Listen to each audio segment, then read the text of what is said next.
Паркет можно реставрировать не меньше 8 раз. И после каждого ремонта он будет как новый. Но в одиночку это не сделаешь, поэтому зовем мастеров и следим за их работой.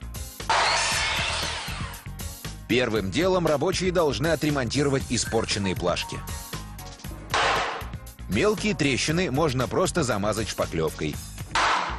А вот крупные сколы уже не исправишь. Такие плашки надо менять. Проследите, чтобы их выбивали только по частям.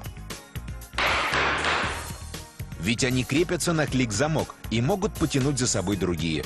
Не поленитесь указать мастерам, на какой клей лучше крепить плашки.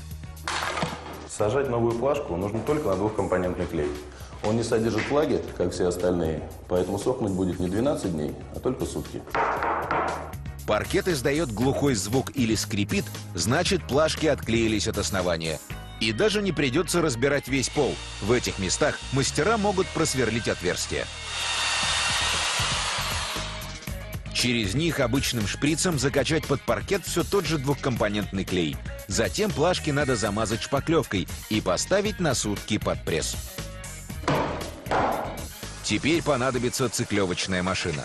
С ее помощью рабочие снимут потускневший лак. Но запомните, весь пол таким инструментом не обработаешь.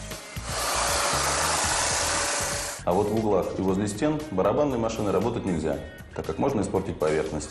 Здесь используем только углошлифовальную машину. Следующий этап – паркет шлифуют. После этого пол должен стать идеально гладким, но лакировать его еще рано. Нужно провести последние подготовительные работы. Между плашками в любом случае остаются небольшие щели. Их устраняем при помощи шпаклевки. Для того, чтобы эти места не отличались по цвету, в шпаклевку добавляем пыль от циклевки. Шпаклевка высохнет за час. После этого пол можно покрывать лаком. Делать это надо только вдоль волокон, тогда на паркете не останется разводов.